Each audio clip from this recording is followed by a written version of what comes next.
गांव में रहने वाला एक नौजवान लड़का अपने शांत और सरल स्वभाव के लिए पूरे गांव में प्रसिद्ध था। उसका स्वभाव इतना सरल और संकोची था कि वह किसी के भी काम को मना नहीं कर पाता था। वह सिर्फ एक बार कहने पर किसी की भी मदद के लिए हमेशा तैयार हो जाता था। वह स्वभाव से इतना दयालु था कि उससे किसी का भी दुख और परेशानी देखी नहीं जाती थी। वह जिस प्रकार से भी किसी की मदद कर सकता था, करने का प्रयास करता था। फिर चाहे किसी को उचित सलाह देनी हो, किसी के काम में हाथ बटाकर उसकी मदद करनी हो, या फिर रुपयों पैसों से सामने वाले की सहायता करनी हो, वह मदद के लिए हमेशा तैयार रहता था। कई बार तो वह अपने बहुत ही महत्वपूर्ण कामों को छोड़कर भी सामने वाले की मदद करने चला जाता था। लेकिन धीरे धीरे उसे आभास होने लगा कि लोग उसके इस सरल स्वभाव का गलत फायदा उठा रहे हैं। लोग उससे अपना काम तो निकलवा लेते हैं, लेकिन उसे समाज में उतना मान सम्मान और प्राथमिकता नहीं मिल रही जितनी उसे मिलनी चाहिए। उसके घर वाले, दोस्त, रिश्तेदार और जानने वाले अपने हर छोटे बड़े काम में उसे मदद के लिए बुला तो लेते हैं, लेकिन उसे अपने रोजमर्रा के जीवन में वह प्राथमिकता, इज्जत और मान सम्मान नहीं देते जिसके वह लायक है। पिछले कुछ समय से यह बात उसे बहुत परेशान करने लगी थी। हालांकि वह अब भी लोगों की उतनी ही मदद करता था, लेकिन कहीं ना कहीं वह अंदर से बहुत दुखी रहने लगा था। एक दिन ऐसे ही वह अपने घर में बैठा कुछ सोच रहा था कि तभी उसे बाहर से किसी के आने की आहट सुनाई पड़ी। उसने दरवाजे की तरफ नजर घुमाई तो देखा कि उसी की उम्र का एक नौजवान बौद्ध भिक्षु भिक्षा के लिए खड़ा है।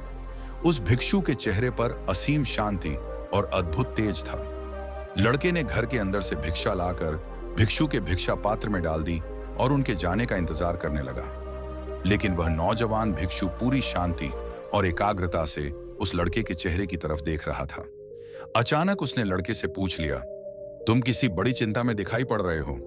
पहले तो लड़के ने भिक्षु के प्रश्न को टालने का प्रयास किया, लेकिन फिर उनके बार बार पूछने और उनके शांत चित्त स्वभाव से प्रभावित होकर लड़के ने अपना दुख बौद्ध भिक्षु को बताना शुरू कर दिया। उसने कहा, मैं हर किसी की मदद के लिए तैयार रहता हूं, हर किसी के लिए उपस्थित रहता हूं, लेकिन लोग मेरी उपस्थिति को महत्व नहीं देते। समाज में न तो मुझे और न ही मेरी जरूरतों को प्राथमिकता दी जाती है। मुझे मेरे अच्छे कामों का श्रेय भी कभी नहीं मिल पाता। इतनी मदद करने के बाद भी लोग मेरी उपस्थिति को जानबूझकर नजरअंदाज कर देते हैं। मुझे कभी भी मेरी अच्छी नीयत और अच्छे काम के लिए उचित मान सम्मान और श्रेय नहीं दिया जाता, और यह सब मेरे अपने परिवार वालों, दोस्तों और रिश्तेदारों द्वारा किया जाता है, जिससे मैं बहुत ही ज्यादा आहत और दुखी हूं। बौद्ध भिक्षु ने उस नौजवान की बात पूरे ध्यान से सुनी और कहा, फिर तो तुम्हें मेरे साथ मेरे गुरु के पास चलना चाहिए। आज आश्रम में हमारे गुरु इसी विषय पर प्रवचन देने वाले हैं कि बिना मांगे समाज में उचित मान सम्मान और इज्जत कैसे हासिल करें। वह लड़का भिक्षु के साथ उनके आश्रम चलने के लिए तैयार हो जाता है। जब तक वे दोनों आश्रम पहुंचते हैं, तब तक गुरु के प्रवचन देने का समय भी शुरू हो जाता है। वह लड़का पहले से कतार लगाकर बैठे छात्रों के पीछे जाकर बैठ जाता है। इसके थोड़ी देर बाद गुरु भी अपना आसन ग्रहण कर लेते हैं। गुरु योग, ध्यान और दर्शन शास्त्र के साथ साथ मानवीय स्वभाव और मनोविज्ञान के भी विशेषज्ञ थे।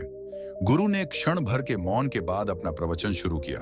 उन्होंने कहा, क्या आप लोगों ने कभी खुद को ऐसी स्थिति में पाया है जहां आपको लगा हो कि आप दूसरों के लिए प्राथमिकता नहीं हैं?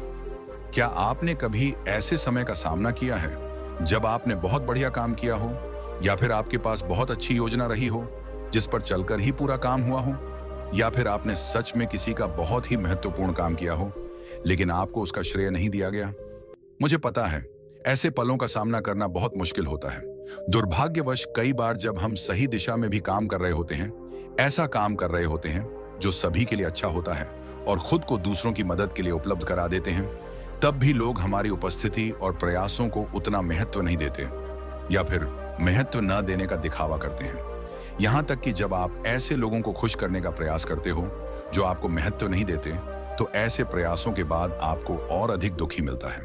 निश्चित रूप से ऐसे पल व्यक्ति को अंदर से हिला देने वाले होते हैं, और यह स्थिति और भी खराब तब हो जाती है जब ऐसा करने वाला हमारा कोई अपना करीबी हो, जैसे परिवार के लोग, दोस्त या जीवन साथी। वैसे तो हमें किसी से भी मान सम्मान और पहचान की उम्मीद रखनी ही नहीं चाहिए, क्योंकि यह हमारे नियंत्रण के बाहर है, और ऐसी उम्मीद रखने से ज्यादातर समय दुख और निराशा ही हाथ लगती है, क्योंकि ऐसी उम्मीदें कभी पूरी नहीं होती। लेकिन क्या हो अगर मैं कहूं कि ऐसे कुछ तरीके हैं जिनका उपयोग करके आप किसी के भी जीवन की प्राथमिकता बन सकते हो और समाज में वह मान सम्मान और पहचान हासिल कर सकते हो जिसके आप लायक हो। आज के प्रवचन में मैं तुम्हें 9 ऐसे सफल तरीके बताऊंगा जिनका उपयोग करके तुम यह निश्चित कर सकते हो कि तुम उन लोगों के जीवन की प्राथमिकता बने रहो जिनसे तुम प्रेम करते हो, जिनकी परवाह करते हो या जिनके लिए तुम चाहते हो कि तुम उनके जीवन की प्राथमिकता बने रहो। तो मेरी इन 9 बातों को ध्यान से सुनना। पीछे बैठा वह नौजवान लड़का पूरे ध्यान से गुरु की बातें सुन रहा था। गुरु ने कहना जारी रखा, पहला नियम, खुद को खोने का डर पैदा करो। यह सबसे शक्तिशाली मनोविज्ञान तकनीकों में से एक है जिसका उपयोग आप किसी के भी जीवन में अपना महत्व बढ़ाने के लिए कर सकते हैं। खुद को खोने का डर पैदा करके आप सामने वाले को मजबूर कर सकते हैं कि वह आपको भी अपने जीवन में उचित प्राथमिकता दे। लोग अक्सर नई चीजों को पाने के लिए उतने उत्साहित नहीं होते जितना जो उनके पास है उसे खोने से डरते हैं। इसीलिए अगर आप चाहते हैं कि सामने वाला आपको अपनी प्राथमिकताओं की सूची के शीर्ष पर रखे, तो उनके दिमाग में तुम्हें खो देने का डर पैदा करो और ऐसा करने के लिए खुद को उनसे भावनात्मक रूप से दूर करना शुरू कर दो। अपनी भावनाओं और व्यक्तिगत बातों को उनसे साझा करना बंद कर दो। अपना समय और ऊर्जा दूसरे लोगों के साथ भी बांटना शुरू करो। यह चीज उन्हें महसूस करवाएगी कि अब वे तुम्हारे लिए उतने महत्वपूर्ण नहीं रहे जितने पहले थे।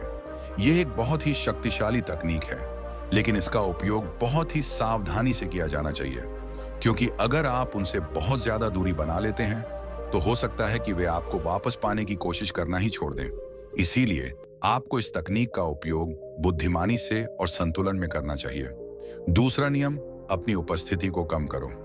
आपने अक्सर देखा होगा कि जो चीज कम मात्रा में होती है उसकी कीमत अपने आप बढ़ जाती है, और यही प्रकृति का भी नियम है कि जो चीज जितनी कम उपलब्ध होगी वह उतनी ही मूल्यवान बन जाएगी, और यही नियम मानवीय संबंधों पर भी लागू होता है। इसीलिए अगर आप चाहते हैं कि लोग आपकी इज्जत करें और आपकी उपस्थिति को महत्व दें, तो आपको अपनी उपस्थिति को कम करना होगा, क्योंकि आप जितना ज्यादा उपस्थित रहेंगे आपकी उपस्थिति का महत्व उतना ही कम होता चला जाएगा और लोग आपको हल्के में लेना शुरू कर देंगे। लेकिन इसका मतलब यह नहीं कि आपको सिर्फ तभी उपस्थित होना है जब इसमें आपका फायदा हो या फिर आपका कोई काम बन रहा हो, बल्कि अगर आपने सामने वाले के हर छोटे बड़े काम में उपस्थित रहने की आदत बना ली है, तो अब समय है खुद को प्राथमिकता देने का, यह संदेश देने का कि उनके बाहर भी आपकी एक दुनिया है। आपका समय सिर्फ उनके लिए नहीं है और ना ही आप सिर्फ उनका इंतजार कर रहे हैं। सिर्फ यह एक आदत सामने वाले की नजरों में आपके समय और उपस्थिति का महत्व कई गुना बढ़ा देगी।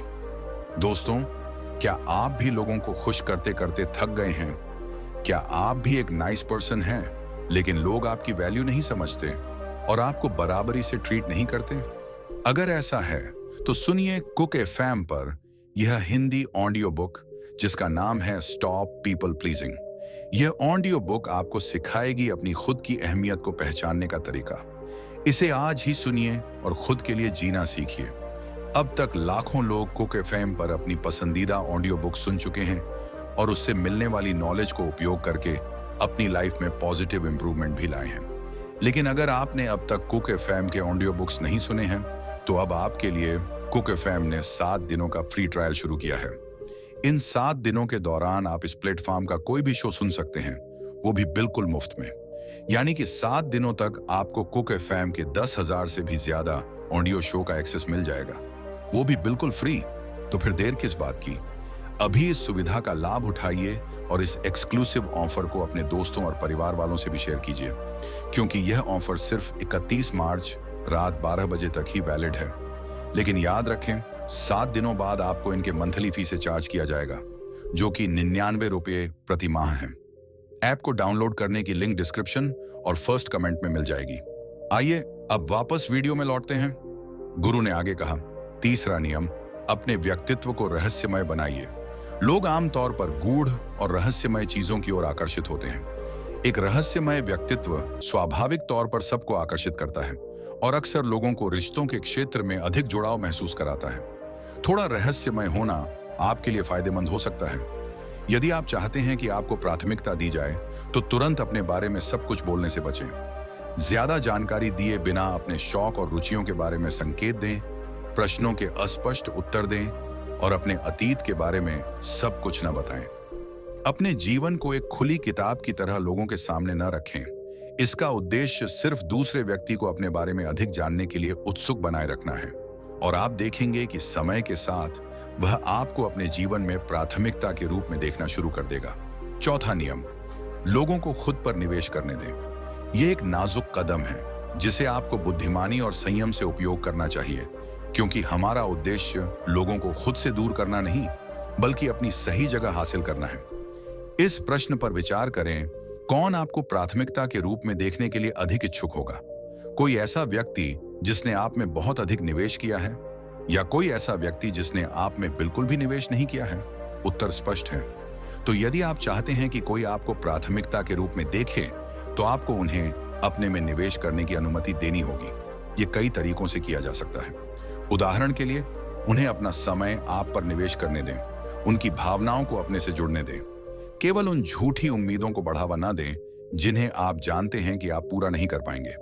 साथ ही यह भी दिखाएं कि आपका समय मूल्यवान है, हमेशा उपलब्ध न रहें और कभी-कभी उन्हें भी आपका इंतजार करने दें। आपका यह व्यवहार सामने वाले को यह संदेश भेजेगा कि आप खाली और फालतू नहीं हैं, और अगर उन्हें आपका समय और ध्यान चाहिए तो उन्हें भी प्रयास करना पड़ेगा। इससे सामने वाला आपको गंभीरता से लेगा और आपको प्राथमिकता देना शुरू कर देगा। लेकिन याद रहे, इस तकनीक का उपयोग समझदारी से करना होगा। इसकी अति न करें, अन्यथा परिणाम आपकी इच्छा के विपरीत हो सकता है। पांचवा नियम, खुद को और अपनी जरूरतों को प्राथमिकता दें। इसका मतलब स्वार्थी होना नहीं है। खुद को प्राथमिकता देने का मतलब है स्वयं को ऐसी जगह पर न होने देना जहां आप एक प्राथमिकता नहीं हैं। उदाहरण के लिए, अगर आप जानते हैं कि कोई आपको उतनी इज्जत नहीं दे रहा है जितनी उसे आपको देनी चाहिए, तो फिर ऐसे इंसान से क्यों इतनी नजदीकियां बढ़ाना? ऐसे लोगों के बीच रहकर जो आपको अपनी प्राथमिकता मानते हैं और महत्व देते हैं, ज्यादा संभावना है कि दूसरे भी आपको उचित सम्मान देना शुरू कर दें, और आपका अपनी नजरों में जो आत्मसम्मान बढ़ेगा वह अलग से। गुरु ने आगे कहा, आप सबका यह समझना जरूरी है कि आप स्वयं के प्रति दूसरे व्यक्ति की भावनाओं को नियंत्रित नहीं कर सकते। आप स्वयं के प्रति केवल खुद की भावनाओं को नियंत्रित कर सकते हैं। इसीलिए यदि आप किसी के जीवन में प्राथमिकता बनना चाहते हैं, तो सुनिश्चित करें कि पहले आप अपने जीवन में प्राथमिकता बने। छठा नियम, किसी को भी अपने जीवन का केंद्र मत बनाओ। किसी को भी अपने दिमाग में इतना बड़ा मत बनाओ कि वह आपके जीवन का केंद्र बिंदु बन जाए। जब तक वो इंसान आप पर ध्यान न दे, आपकी तारीफ न करे, आपको खुशी नहीं मिलती। अगर उस इंसान ने कह दिया कि आज आप अच्छे लग रहे हैं या आपने यह काम अच्छा किया है, तो आप खुश हो जाते हो। लेकिन अगर किसी दिन उसी इंसान ने कह दिया कि आप ठीक नहीं हो या आपका यह काम मुझे पसंद नहीं आया, तो आप दुखी हो जाते हो। अगर आपने इस स्तर तक किसी और को अपने जीवन का नियंत्रण दे रखा है, आपने उसको इतना बड़ा बना रखा है, तो खुद को दुखी करने की व्यवस्था आपने खुद कर रखी है, क्योंकि आपकी भावनाओं की चाबी उस व्यक्ति के हाथ में है। वह जब चाहे आपको खुश कर सकता है और जब उसका मन करे वह आपको दुखी भी कर सकता है। कोई भी इंसान कभी भी ऐसे व्यक्ति को गंभीरता से नहीं लेता जब उसे पता चल जाता है कि सामने वाला मेरे ध्यान और परवाह का भूखा है। इसके विपरीत, जब लोगों को यह लगने लगता है कि आपको उनके ध्यान की परवाह नहीं है, तो वे आपकी तरफ और आकर्षित होते हैं और समय के साथ आपको और भी महत्व देने लगते हैं। सातवां नियम, हमेशा बातचीत शुरू करने वाला व्यक्ति बनना बंद करो। अगर आप ऐसे व्यक्ति हैं जो हमेशा खुद सामने वाले से बातचीत की शुरुआत करते हैं, तो अपनी इस आदत पर लगाम लगाइए। यह नियम कुछ लोगों को अजीब लग सकता है, क्योंकि अगर हम किसी के जीवन में प्राथमिकता बनना चाहते हैं, तो क्या हमें बातचीत की शुरुआत करने वाला व्यक्ति नहीं बनना चाहिए? तो इसका जवाब है नहीं, क्योंकि जब आप हमेशा बातचीत की शुरुआत करने वाले व्यक्ति बन जाते हैं, तो सामने वाला आपको हल्के में लेना शुरू कर देता है। वह इस बात का आदी हो जाता है कि बातचीत की शुरुआत आप ही करेंगे, इसीलिए वह अपनी तरफ से कोई भी प्रयास करना बंद कर देता है और आपको कम महत्वपूर्ण समझना शुरू कर देता है। तो फिर समाधान क्या है?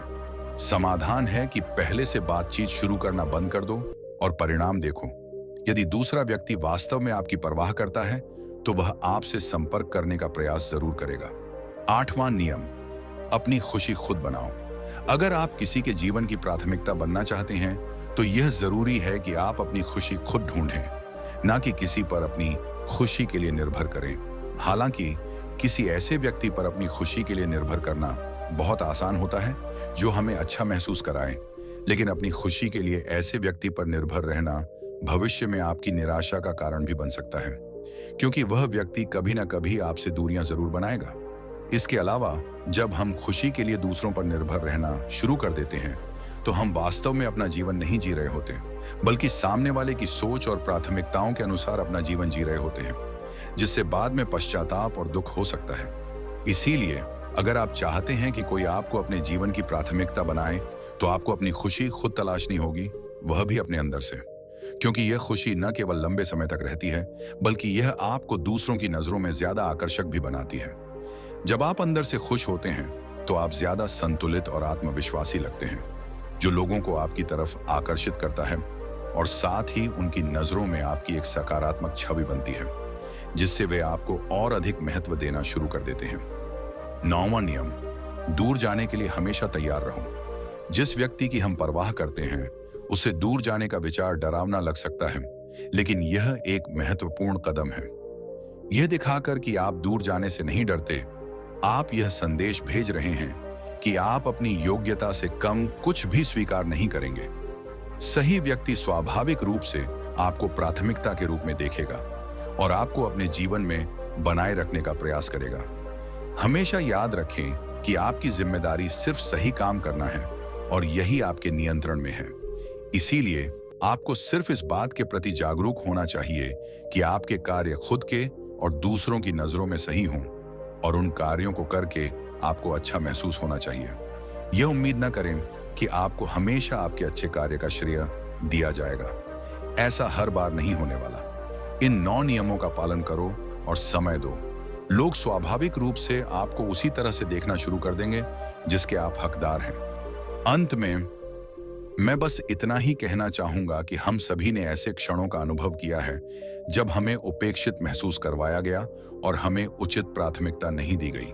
हालांकि ये याद रखना भी आवश्यक है कि हर व्यक्ति की जीवन यात्रा अलग है और किसी दूसरे व्यक्ति की प्राथमिकताएं हमारे वास्तविक मूल्य को निर्धारित नहीं कर सकती, क्योंकि हम सब अलग हैं। इसीलिए किसी के द्वारा की गई उपेक्षा के क्षणों में अपने आत्मसम्मान को ठेस पहुंचाने की बजाय हमें इन पलों का उपयोग अपने व्यक्तिगत विकास और जीवन में आगे बढ़ने के लिए करना चाहिए। सबसे जरूरी बात यह है कि हम दूसरों पर निर्भर न रहते हुए अपनी खुशी और भलाई का ध्यान रखते हुए खुद को प्राथमिकता दें।